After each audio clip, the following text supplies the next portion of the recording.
Good morning, everybody. Paul Boyko Jr. here. We're live from the studios from 1270 a.m. Here in Farmington Hills. And I also have with me Bob Ackerman. And what we're talking to people about is getting back to the basics of golfing.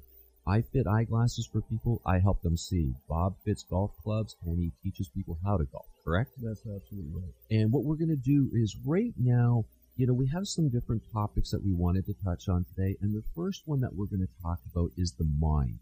And Bob really wants to talk to you about, when we're getting back to the basics of golfing, like we reviewed, one thing you have to see, two, you have to have a decent set of clubs, right? And have them fitted properly so that you don't go through what I went through, knocking the golf balls all over the place because the clubs, how can you create consistency if your clubs don't fit right? But I want you to talk to people about what you're saying now about the mind control in golfing. Well, it really begins with the mind. You have to, and now's a great time of year to work on your mental approach to the game of golf.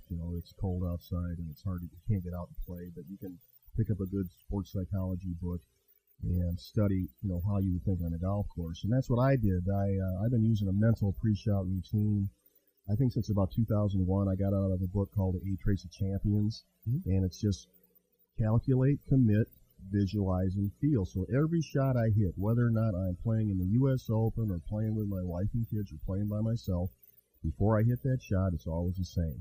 Calculate, commit, visualize, feel. So you asked me last week about hitting over water. It's a very, very, nervous shot. Intimidating. Very intimidating. Yes. And so that's why all the lakes of golfers are filled with golf balls. Right. So when you have a shot over water, you have to, first thing you do is calculate, how far do I need to hit to get over the water? And so let's say it's 150 yards. And then you have to calculate the wind. Let's say the wind's a little bit in your face, let's say that makes it's going to play 155 yards. Let's say it's a little bit uphill, another 5 yards. So that's a 160-yard club. So if you're worried about getting over the water, take your 160-yard club. You calculated that in, okay? And then if you're still worried about it, take your 170-yard club, all right? Now, that's the calculation part. Now you have to commit to that club and that yardage. And, that makes sense because you're either going to either lay up to it or commit to go over top of it. That's right. If you're wishy-washy, you're going to get a wishy-washy result. So the commitment part is the critical part. Now you visualize the ball flying over the water to your target. So with your eyes, you visualize. That's huge. That's telling your brain what you want your body to do to create that ball flight. And then you feel your swing. Okay, you don't think you swing, you feel your swing. If your golf instructor told you to turn your hands to the right a little bit and to hit from the inside out, you feel those things. So it's calculate, commit, visualize, feel. So when I won the Michigan Open in 2003, the last shot I had was a 200-yard 3-iron into a 2-club wind over the water at the Bear up in Traverse City. And I had to make a par on that hole to win the tournament. And who's ever played up there knows, even if you're hitting a 9-iron into the green, how hard that is because of the water. So now I'm hitting a 3-iron, arguably the most difficult club to hit in your bag, into a 25-mile-an-hour wind with the Michigan Open on the line from 200 yards. And so I did the same thing, calculate, commit, visualize, feel. I hit the most beautiful 3-iron I've ever hit in my life. Must make you feel good when when you can perform under pressure like that. That's the athletic thrill, and that's when it gives you the true confidence that you need to be a great golfer. And that's where it comes down to when a person gets back into golf, right? They sit down, and of course, like with me being in the optical industry, I'm very, very fortunate to be able to build a system around my passion. So when a person turns around and they love golfing, and trust me, the people that come into my store, golfing is a passion to them. And of course, what they have to do is that sit down, take a piece of paper, put it in the center, golfing passion, put the circle around, right?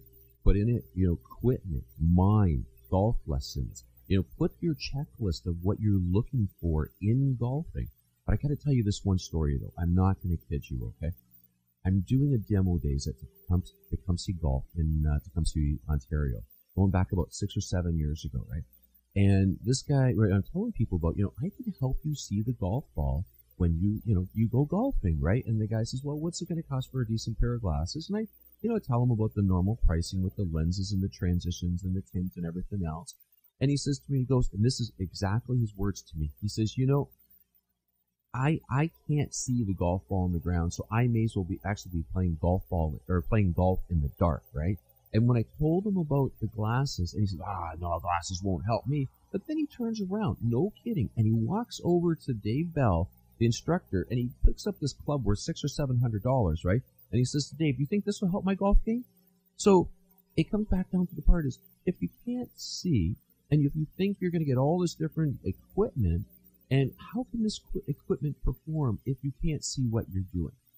Does it make sense? Oh, yeah. How are you going to visualize? Oh, boy. Yeah. You know, how are you going to visualize and to be able to see the ball actually land and stop rolling from 250 yards away gives you the feedback you need for whether you need to adjust your technique a little bit. Which only makes sense, right, for the understanding your clubs to know what distance you're going to get out of your clubs. Again, it comes back to creating consistency. That's what it's all about. That's what it's all about. Everybody's problem in golf.